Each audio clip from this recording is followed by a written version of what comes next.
Good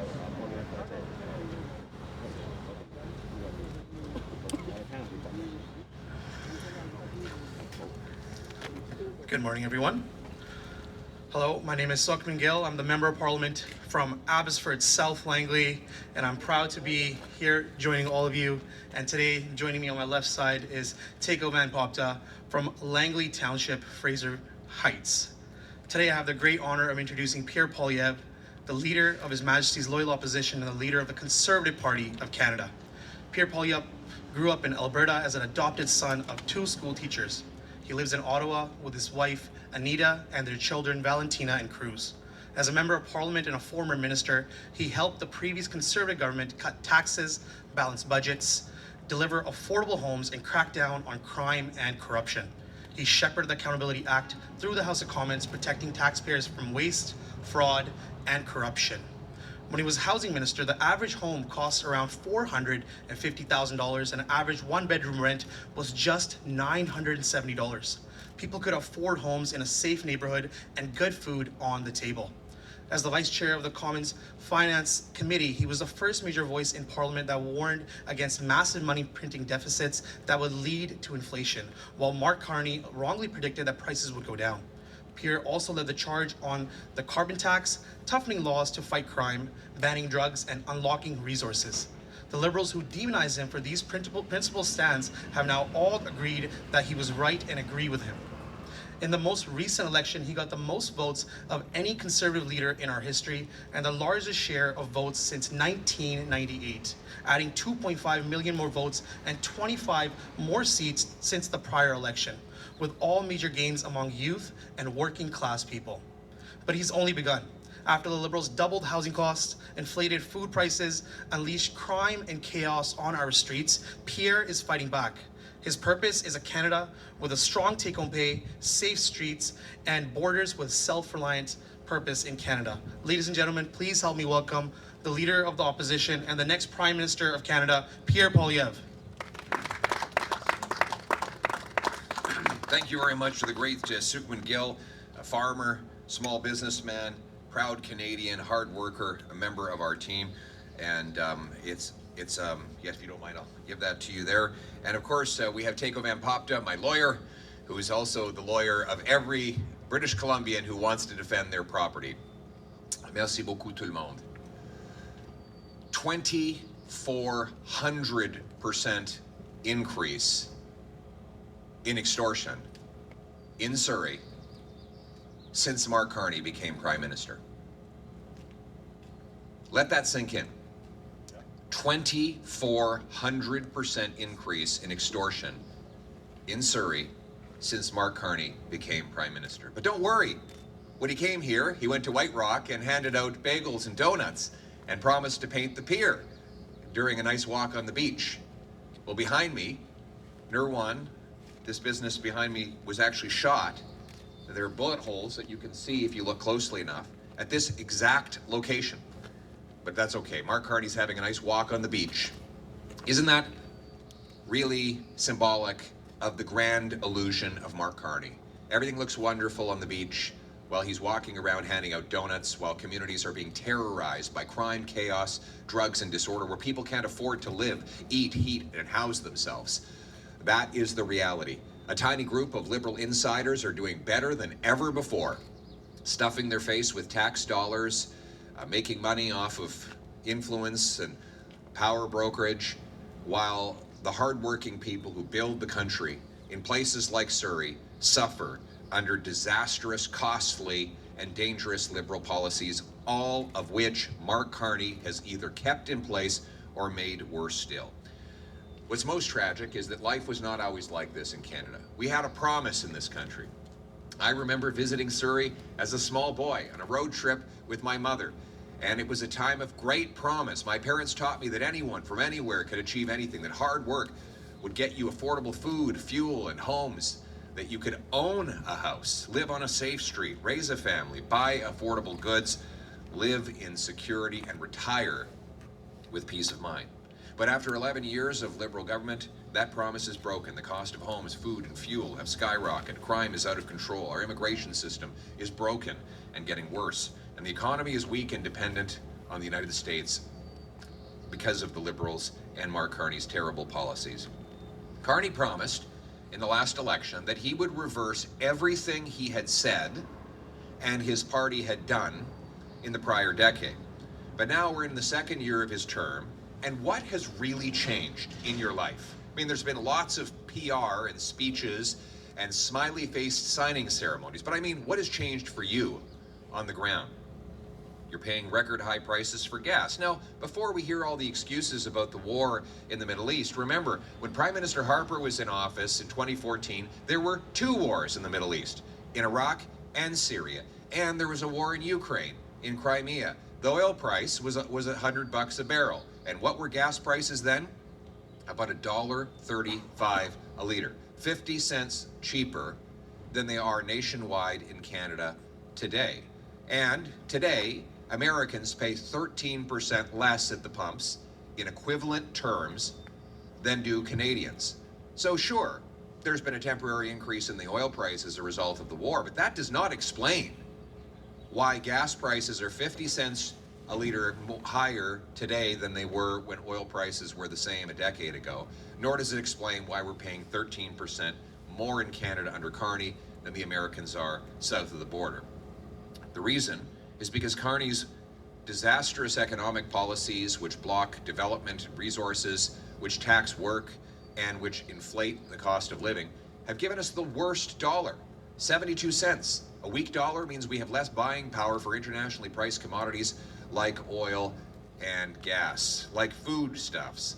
So we're paying more for the weak Carney dollar. We're also paying taxes, more taxes at the pumps. Carney didn't get rid of the carbon tax as he promised. He renamed it, calling it the Clean Fuel Standard. But it's just another name for a Liberal tax that adds another 7 cents a liter. And of course, his government is making even more profit off high prices by collecting GST. Conservatives have said, let's get rid of all taxes for all the year at the pump so that we can bring down the price by 25 cents a liter, $20 a fill up, and $1,200 between now and the end of the year. Higher grocery prices, as Carney has given us the worst grocery price inflation in the G7, with industrial carbon taxes on farm equipment, fertilizer, and food processing, new ridiculous anti-plastic regulations that make food spoil earlier, and inflationary deficits. Mothers are forced to turn back goods at the checkout because their bank account is empty before their grocery carts are. Kids, a quarter of kids go to school hungry after 11 years of Liberal government. And in fact, this just out, a big breaking story in British Columbia. The United Way did a poll that found that over a third of British Columbians, 35%, have had to change their diets to avoid foods that have become more expensive. 23%, roughly a quarter, said they or a member of their household had to reduce the size of their meals over the past months because they can't afford to eat. A third are stressed that they are more stressed than they were 2 years ago about the cost of groceries, and so that shows that it's worse today than when Carney took office. A third of people say that they're worse off under Carney than they were even under the disastrous Justin Trudeau. And now, when people get home from the grocery store with their bank accounts empty, stressed out from the 2 or 3 jobs they have to do, they get taxed again. If they want to have a drink, Carney's raised the excise tax on beer, liquor, and wine. And if they turn on their Netflix to watch, well, what did we learn this week? The Liberal-appointed CRTC wants to increase taxes on your streaming services. A 15% tax on Canadians streaming Netflix and other online services. A tax on your drink, a tax on the show that you're watching while you enjoy that drink, a tax when you get in the car in the morning to drive to work, a tax on your paycheck. Everywhere you turn, Mark Carney is in your pocket. Conservatives oppose the Netflix tax, and we call on the Carney Liberals to reverse their tax increase and let Canadians enjoy their streaming in peace and affordability. The reality is that nothing will change under Mark Carney, despite the illusions. It's more tax, more cost, more debt, more of the same. Mark Carney is just another Liberal. Canadians see it with fleeing investment, jobs, and opportunity.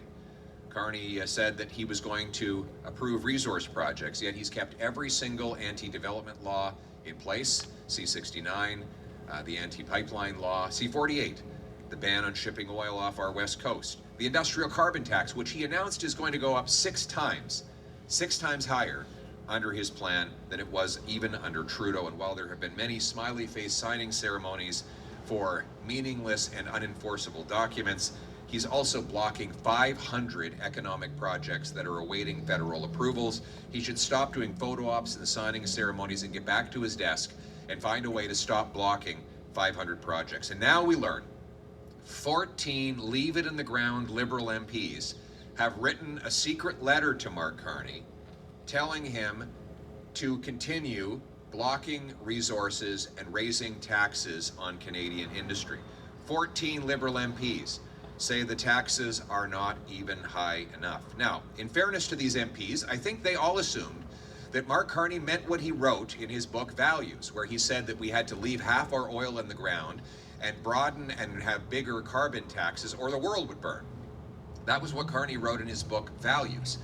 Now he's trying to pretend he believes otherwise, and his Liberal MPs are confused about what Mark Carney thinks. They can't even keep track of all the illusions. More division in Liberal ranks as Mark Carney says one thing to his leave it in the ground Liberal caucus and the opposite to the Canadian people. Not to mention, the Prime Minister stands to benefit from many of the anti-development, anti-oil and gas policies that he has promoted. Just the other day, he gave a speech here in the Vancouver area where he pushed for taxpayer subsidies for heat pumps. What do you know? Brookfield invests in heat pumps. You know, every time Mark Carney talks about giving another handout to corporate insiders, it profits him. His company, Brookfield, is the single biggest tax dodger in Canada, and so he benefits from that as well. It always seems that Liberal insiders and corporate power brokers benefit from Liberal policies and not ordinary hardworking Canadians. Look, 112,000 of Canadians have lost their jobs this year alone. Our unemployment is now a third higher than in the United States, the second highest in the G7. Our streets are overrun by crime and drugs as Carney keeps all of Trudeau's catch and release laws. And to be clear, Mark Carney has made plenty of announcements on crime. But guess what, Mark Carney? The criminals are not afraid of your announcements. They laugh at your announcements because they know it's all an illusion. Mark Carney, you have not changed a single word in the criminal code in the more than a year you've been in office, despite your promises and your endless announcements. You've kept every single law that Trudeau passed, and now Canadians are paying the price. The Carney Liberals voted against one law after another that would have changed things. For example, right now, they are actually threatening to make it worse.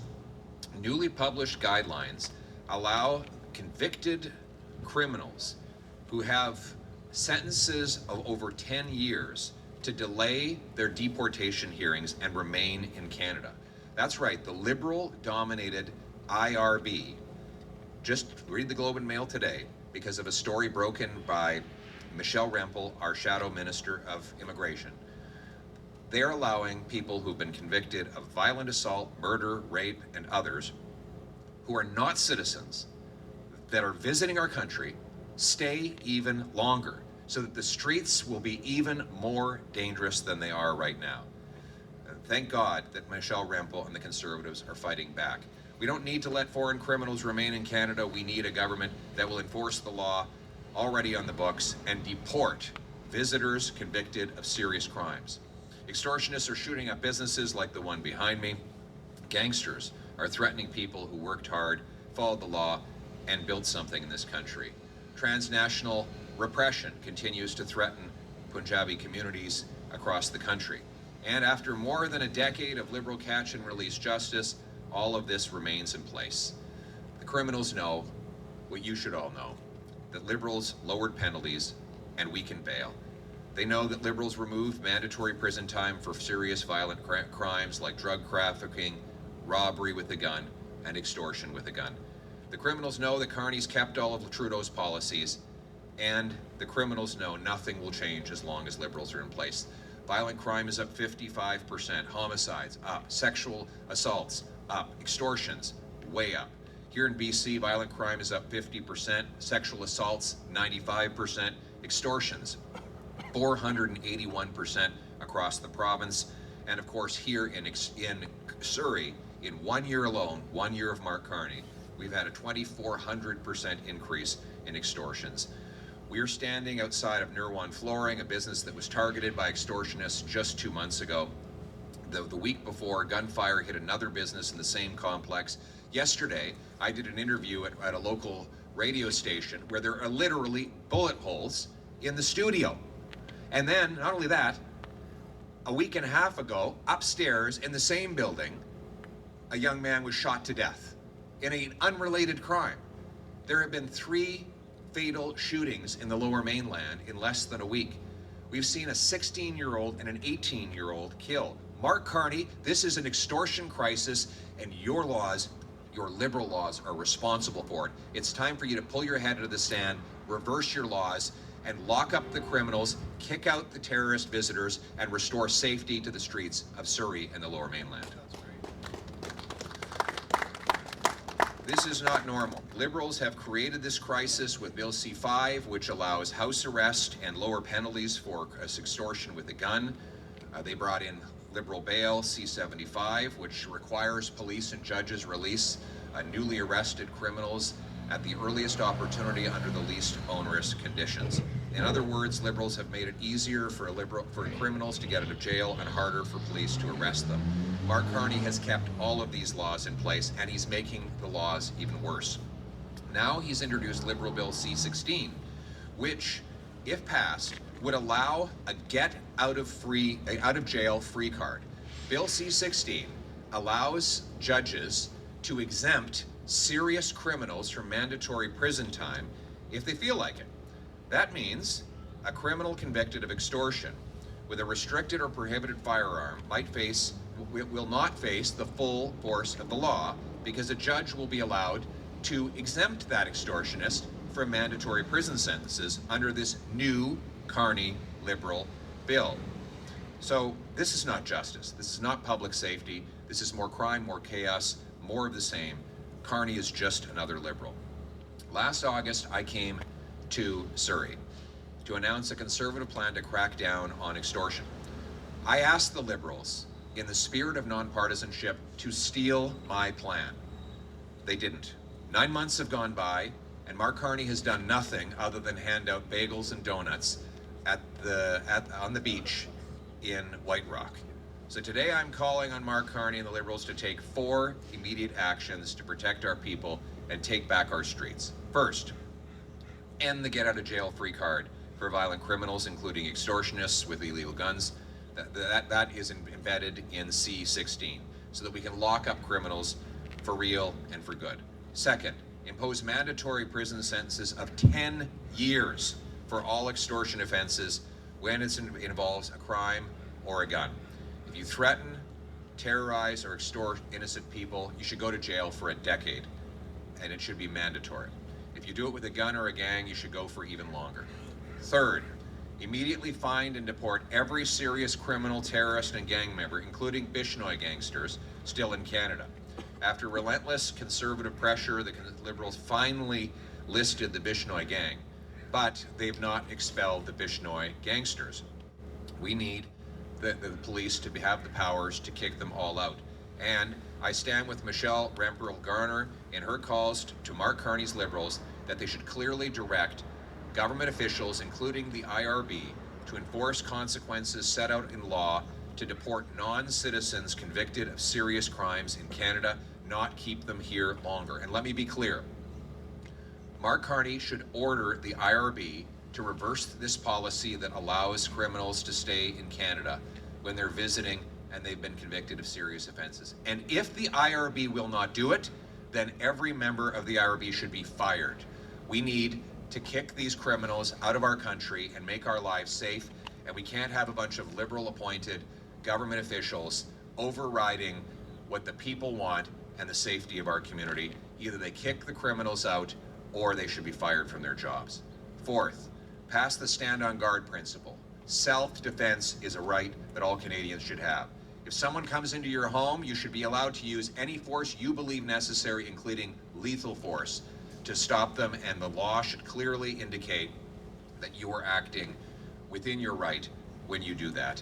And to the criminals who consider burglarizing a home, if you don't want to be harmed, then don't burglarize a home. It's a very simple solution to avoid getting hurt. Don't burglarize homes. If you do, the homeowner should have the right to take you out. Amend Section 34 of the Criminal Code so that force is presumed to be justified and allowed when used against an illegal intruder. Canadians should not have to wonder whether justice will punish them for defending their homes, their family, or their property from a criminal who broke in. Mark Carney's been talking tough, but when it comes to action, it's all an illusion. He sides with the same Liberal policies that favor criminals. His Liberals voted against C-381, which had restored mandatory prison sentences for extortion. They voted against Conservative Bill C-220, which would have stopped judges from using immigration status to reduce criminal sentences. They voted against Conservative Bill C-246, which would have required criminals convicted of multiple sexual offenses to serve consecutive sentences. Mark Carney tells you everything is all right, yet you know that is not true. The Liberals stand with criminals while Conservatives stand with law-abiding citizens. Conservatives put violent criminals behind bars. Liberals create the catch-and-release chaos you see. Liberals cannot be counted on to bring safety. Conservatives, only conservatives, will fight for safe streets to restore the promise of this country, that hard work gets you a beautiful life, a safe street to live on, a home that you own with property that is protected. That is the conservative way. That is the Canadian promise. Let's make it happen. Keep the fight alive. Thank you. We'll now take questions from reporters. Please identify yourself and your outlet. One question each. Oh, sure. That would make a little splash. I'm Prateek Singh Mahat from Red FM. We are talking about the extortion. You're saying you have scaled out some of the precautionary measures we can take. But most of the suspects who have been arrested so far, they are first-time offenders. Even recently, a suspect arrested in the shootings in last year, December. He carried out 3 extortion-related crimes, including 2 shootings in just 4 days. But those all 3 crimes were his first-time offenses. But so far, police has failed to arrest any of the organized criminals or organized gang to link them with all these shootings and extortions.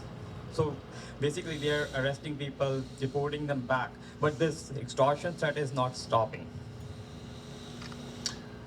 Well, you said that a lot of the offenders are first-time offenders. I don't care. They should get mandatory prison sentences of 10 years. Put them in jail for 10 years, and I bet a lot of them will be too frightened to actually commit the extortion in the first place. Secondly, we need to kick the terrorists, the transnational repressors, the extortionists, the gangsters out of our country. When they're here, they don't have permanent residency or citizenship. They're visiting here, they commit a crime, they should immediately and automatically be deported without exception and without delay. And the government needs to direct the IRB to do that. If the IRB won't do it, then the members of the IRB should be fired and replaced with people who will enforce our laws and kick the criminals out. And what else did you have you wanted me to address, sir? Oh, don't you think this is a deeper problem when we see the suspects and those gangs operating them? There has been recent killings as well linked to the Bishnoi gang. There is talks about the Cricket Canada and other things. But don't you think it's a deeper problem which has not been addressed by the federal government or the police for right till now? Yes, I mean, I think transnational repression is a real problem that Liberals have unleashed. The Liberals let the Bishnoi gangsters into Canada. They have refused to deport them from Canada. They have failed to crack down on organized crime that is running rampant, money laundering. British Columbia is one of the money laundering capitals of the world now because of weak Liberal law enforcement. Yes, I think it is a much bigger problem, but you will not get it fixed as long as the Carney Liberals are in power. Thank you. Morning, Mr. Poilievre. My name is Parmeet from Omni News. My question to you is, as you have called for harsher penalties, but convictions in extortion cases remain relatively rare. Isn't the bigger issue right now is low solve rate rather than sentencing? Your comment.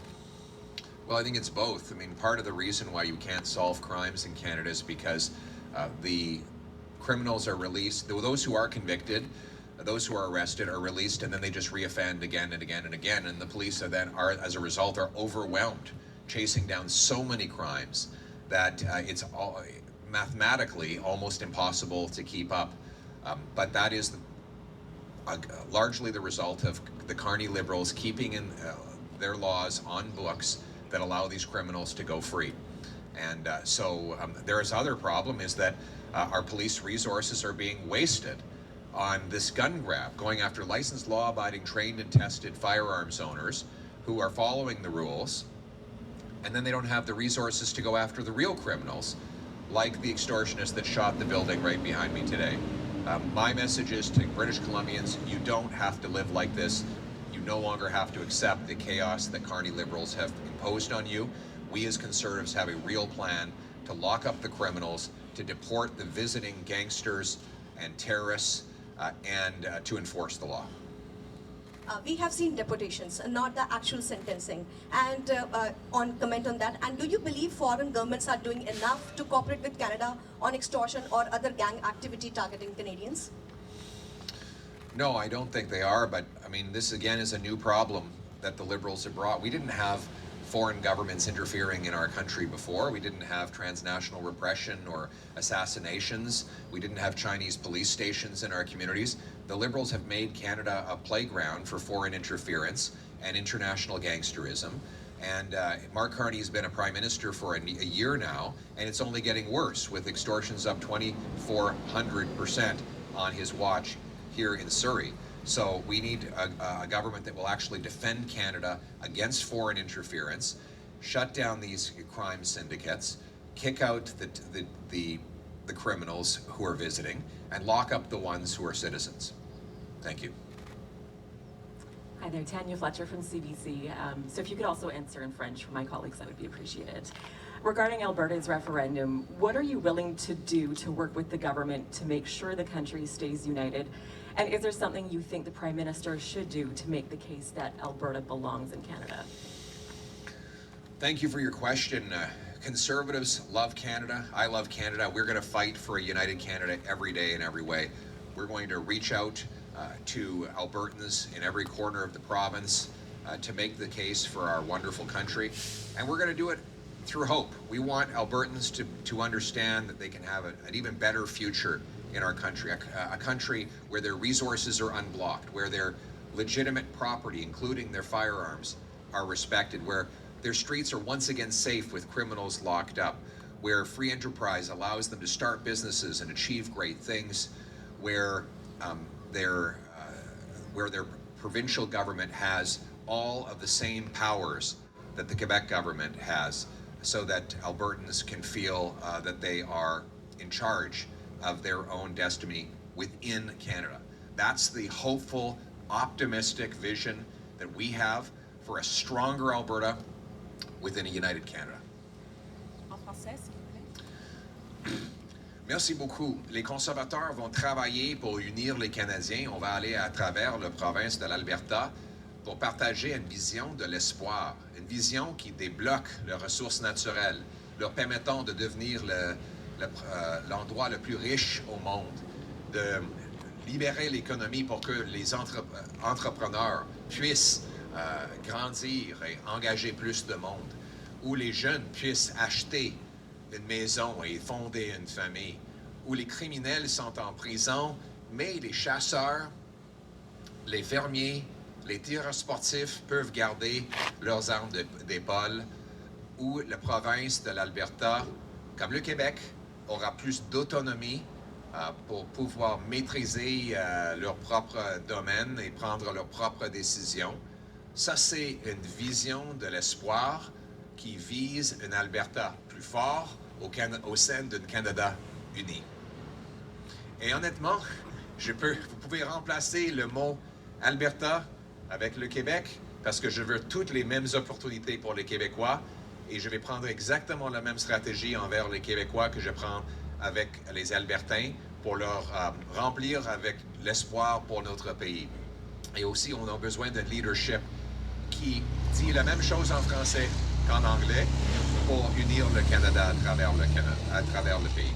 I should just once again point out, though, how wonderful it was 11 years ago when there were no separatists whatsoever in Alberta, where the Parti Québécois and Bloc Québécois were wiped off the electoral map, and we were a truly united country under the leadership of Prime Minister Harper. He understood that it's the job of the Prime Minister to unite the country, and that if the country's not united, that too is the responsibility of the Prime Minister. We really should look at the situation in both Quebec and Alberta and ask ourselves how the Prime Minister is doing when it comes to national unity. Donc, je peux répéter ça en français aussi, vous voulez aussi. Je veux juste souligner encore, avec beaucoup de fierté, jusqu'à quel point le pays a été très uni il y a 11 ans, dans les années Harper. Il n'y avait pas de séparation de séparatistes en Alberta. Il n'y avait pas de référendum dans n'importe quelle province. Le Parti québécois et le Bloc québécois disparaissaient parce qu'il n'y avait même pas une volonté, un intérêt au Québec pour la souveraineté. On était vraiment unis comme un pays. 11 ans plus tard, les séparatistes mènent dans les sondages au Québec. Et en Alberta, on fait face maintenant à un référendum après 11 ans des libéraux. Et on est dans la deuxième année de M. Carney. Il faut se poser la question, comment est-ce qu'il fait vraiment pour unir le pays, ce qui est la responsabilité principale d'un premier ministre. Bonjour, merci d'avoir répondu en français. Merci. Winnie Paul, journaliste à Radio-Canada. Ma question est la suivante. Trouvez-vous que le gouvernement Carney en fait trop pour essayer de calmer les menaces séparatistes en Alberta? Encore une fois en français et en anglais, s'il vous plaît.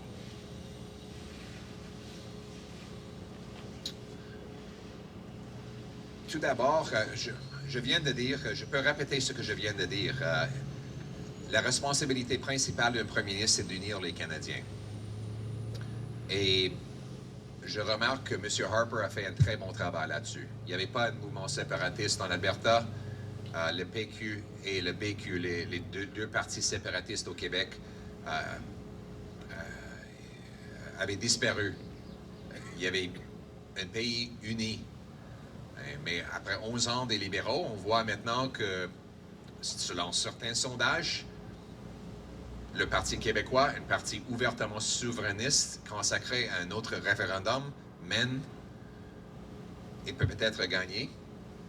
Et en Alberta, on fait face maintenant à un référendum. Donc, il faut se poser la question. Est-ce que le premier ministre a uni notre pays selon les résultats que je viens de mentionner? Thank you. This concludes today's press conference. Ma question, c'est Sorry. Can I have a follow-up question? Est-ce que la menace d'un référendum est la bonne manière, selon vous, de faire des gains avec Ottawa? Moi, je crois qu'on devrait unir le pays. Pourquoi pas donner les gains à toutes les provinces déjà? Pourquoi pas débloquer les ressources de l'Alberta? Pourquoi pas éliminer la taxe industrielle de carbone? Pourquoi pas mettre des criminels en prison et respecter les armes à feu des fermiers, des chasseurs et des tireurs sportifs dans les régions de l'Alberta ou de n'importe quelle province sans devoir faire face à une menace à l'unité nationale? On devrait faire des gains pour tous les Canadiens, peu importe s'il y a des référendums. C'est comme ça qu'on devrait penser comment est-ce qu'on peut unir le pays en rendant le pays plus abordable, plus sécuritaire et en donnant plus d'autonomie aux individus et aux provinces. C'est comme ça qu'on va vraiment unir le Canada à travers le Canada avec une vision positive, une vision conservatrice qu'on va vendre pendant l'été et jusqu'aux prochaines élections. All right? Thank you very That's much. it. Thank you. Sir.